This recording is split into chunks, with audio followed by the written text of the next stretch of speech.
Good afternoon, folks. Welcome to the Meltdown with Brett Bogus. Brett's actually out today, so you've got me as coming in for a host. My name is Michael Compton. Now, as always, before we start the show, I do want to give you the option here. If you have any questions or comments, you'd like to discuss anything that happens on the show today, please give us a call up here at the office. It's 281-548-2646, or as always, you can email us. That's Brett, B-R-E-T-T, at thegoldexchange.net.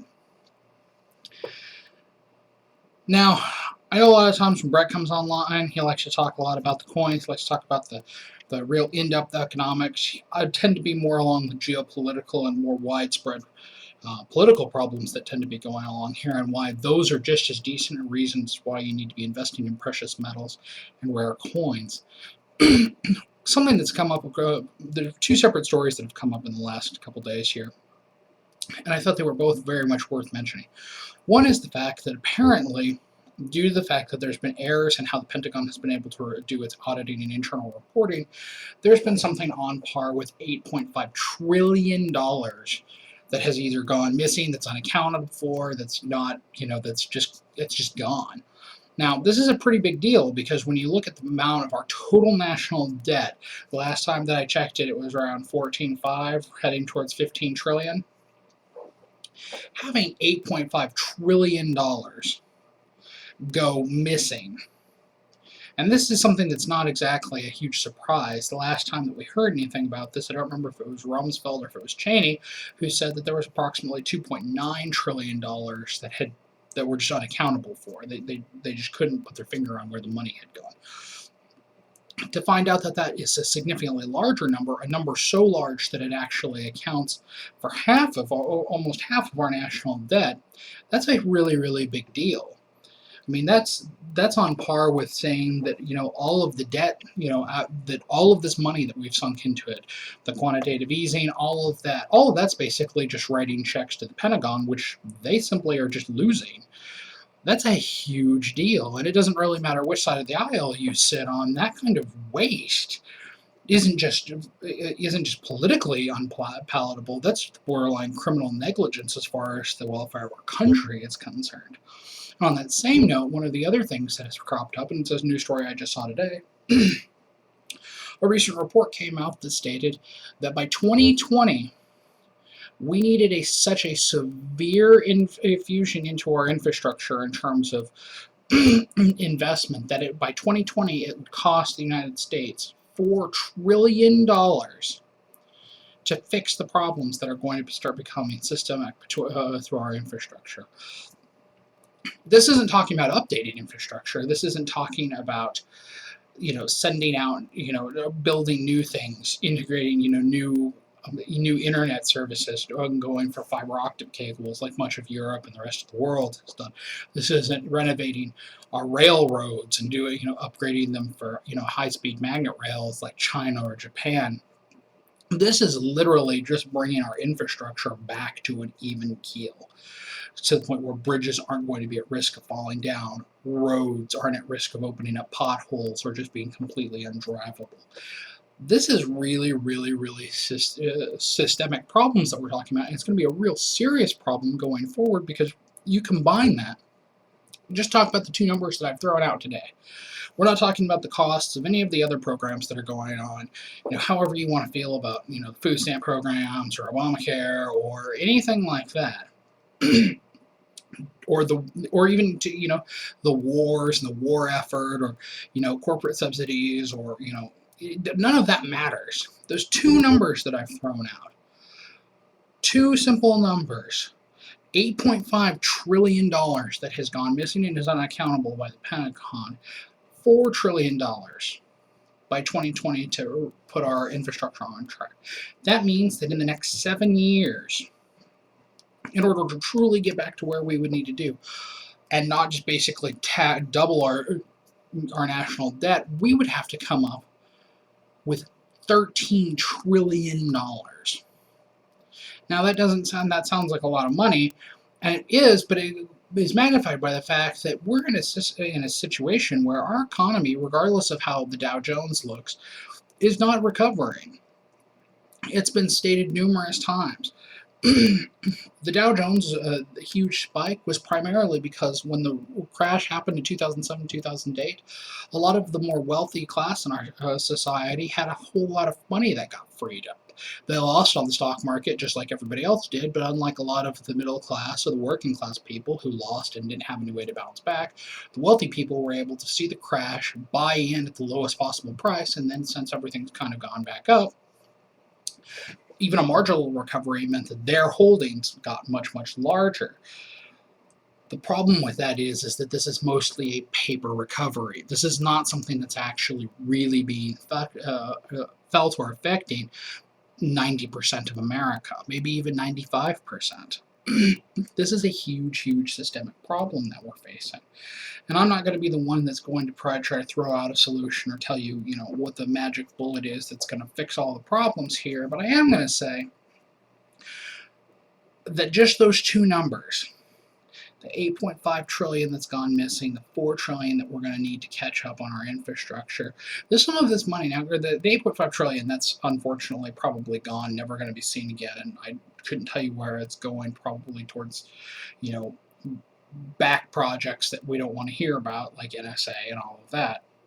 But that $4 trillion, this isn't exactly new news that anyone should be expecting. As we've seen from places, the story about the bridge that collapsed last year, what happened during Hurricane Sandy, and even going back as far as Katrina, we've seen systemic failures repeatedly within our infrastructure. These are huge catastrophic failures that cost billions of dollars to the taxpayers. They cost billions of dollars to the individuals who live there, and they cost human lives.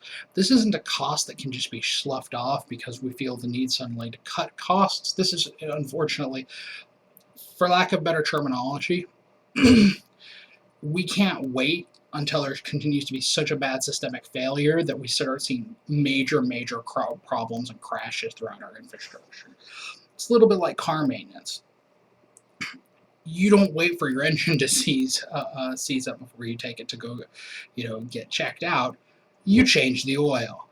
You do maintenance. That's what this country needs. Bonuses to doing this would be that even though the initial expenditures would be, it'd be money we're spending, we'd see an immediate return back into the economy. Doing things like hiring construction crews, getting electricians out there, welders going to work, putting bridges back together. Things like this will, one, immediately strengthen the middle class. Two, more importantly, that we're going to immediately see that money coming back into the economy because these people some of them are skilled workers. These skilled workers are going to spend more money in the economy. The lower end of the scale means that there's going to be more labor that's going to come in. We're going to see a real drastic cut in the unemployment rate because a lot of people are going to immediately go to work. And how likely is any of this to happen? Depends on who your congressperson is. In a lot of these cases, some of these projects could be tackled at the state level. Many of them have to be tackled at the federal level. Given the amount of bureaucracy and infighting that's being had and the amount of political grandstanding that's going on, I don't see any realistic solutions, and it's not exactly like you've got private citizens out there who are suddenly backing up dump trucks and cement trucks to start fixing bridges. You might be wondering what all of this has to do with gold, silver, precious metals, but the point is that going back a little bit, the Dow Jones broke 16,000, but it's not a real recovery. There's nothing really there. Productivity gains are at an all-time low. Labor force participation is at an all-time low. What we're seeing here is the makings of a classic bubble. And it's going to be significantly more drastic than the one that we had before because most of America's already been kicked and is already down. So the people at the top are going to have significantly farther to fall, and everybody else who's already at the bottom just gets to dig their hole a little bit deeper. This is why gold, silver, platinum, palladium, rare coins, things that you can invest in, things that you can work with that are going to be able to diversify your portfolio. These are the things that are going to be able to help you out when it comes to the long run of protecting your investments. I don't want you to think that I'm saying get out of the stock market, dump everything you've got, because that's absolutely not true. The simple reality of that situation is if you've got the money, you've got the savvy to do it, the stock market right now is an excellent, excellent gamble, and it's a place where people are making a lot of money. But the same thing was said back in the 2000s in the dot-com bubble. People were throwing tons of money into it. There were overnight millionaires. And just as fast as there were overnight millionaires, there was overnight bankruptcy and poverty for some of these people.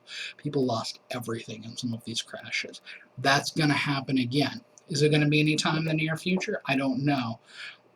As much political and geopolitical research and economic research as I do, I don't have a crystal ball. Brett doesn't have a crystal ball, and anybody who tells you that they've got a crystal ball and tells you an exact date or time frame that this crash is posed to happen, we don't know. We're simply trying to guess here of the potential causes that might precipitate this crash. What I can tell you is that the current track that we're going on isn't sustainable forever. A system that's built on infinite growth is simply unsustainable.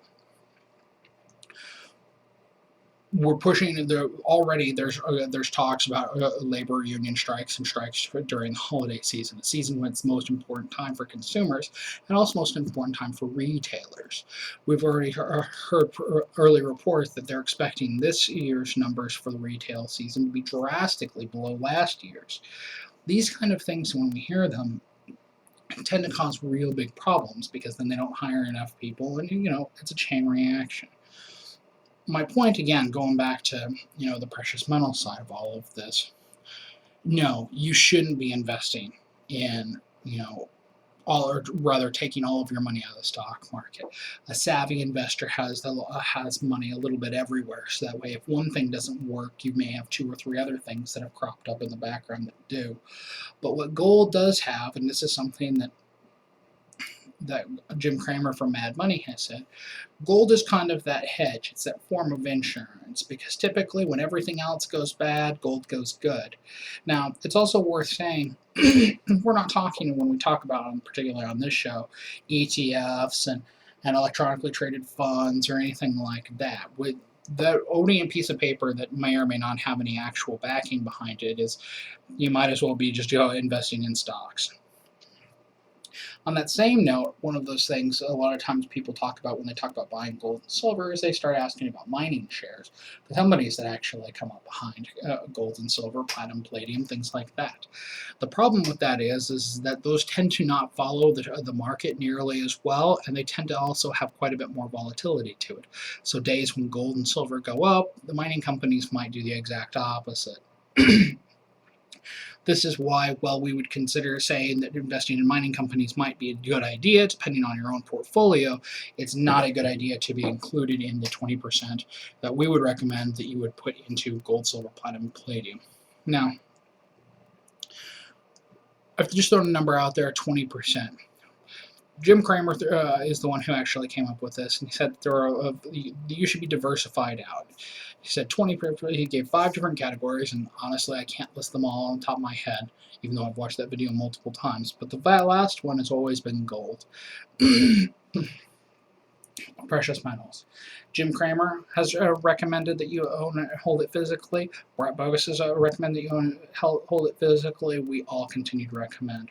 ETFs are a great game to play if you're interested in playing paper and stock, but if you're looking for true security and true wealth insurance, then you need to be owning the physical metal.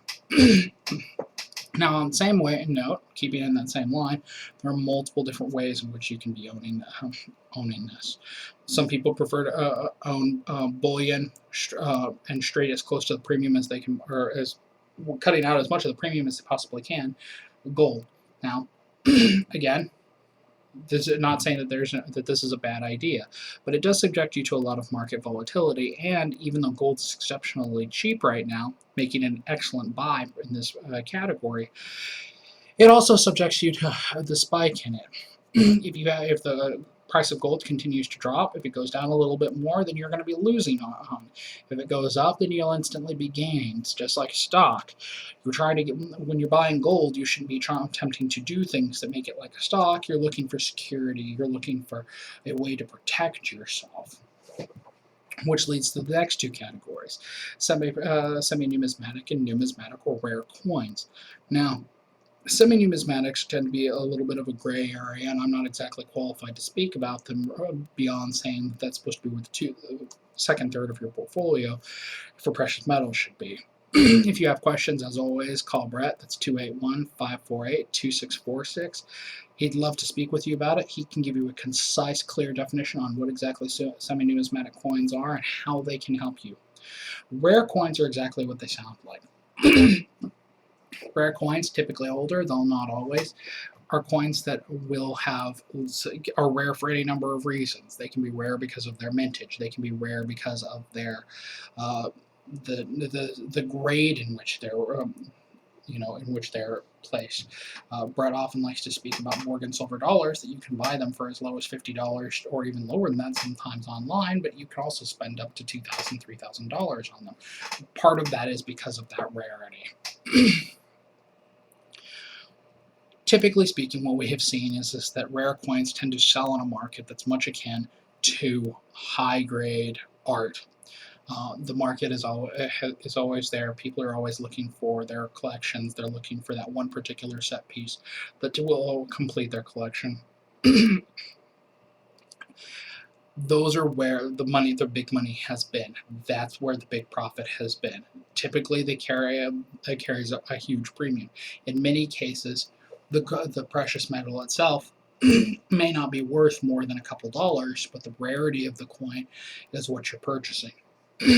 You're purchasing something unique. You're purchasing something that has artistic value, has historical value, has a collector's value. With that said, folks, Brett's going to be here in the office here in a little while. If you want to give him a call, again, that number here up at the office to talk to him is going to be 281-548-2646. You can always email him. That's Brett, BRETT, at thegoldexchange.net. One last thing I wanted to talk about, because Brett always likes to say thank you to them. We here at the Gold Exchange and at the Meltdown, we advocate for Texas Children's Hospital and the Ronald McDonald House here in Houston. These are people who, particularly during this season, need a lot of help. They need a lot of donations, and this is the time and place, the season to do it. And it's time to be thankful. It's time to give a little bit more. If you'd like to donate, you can go through our website, www.themeltdown.com. There's links at the bottom of the front page. Click on them. They take you to the eBay store where you can either purchase through us to have 10% of your purchase go through, so that way you can do a little bit of Christmas shopping and get something good out of it, or you can always use those same links and do a direct donation to them. It's completely anonymous. We don't know that you've done it, but it does go towards good people there who need some help and who are helping others. One last time, again, if you have any questions about this broadcast, that number is 281-548-2646, or you can email us, Brett, BRETT, at thegoldexchange.net. You've been listening to The Meltdown with Brett Bogus. Michael Compton subbing in for him today. We will see you tomorrow.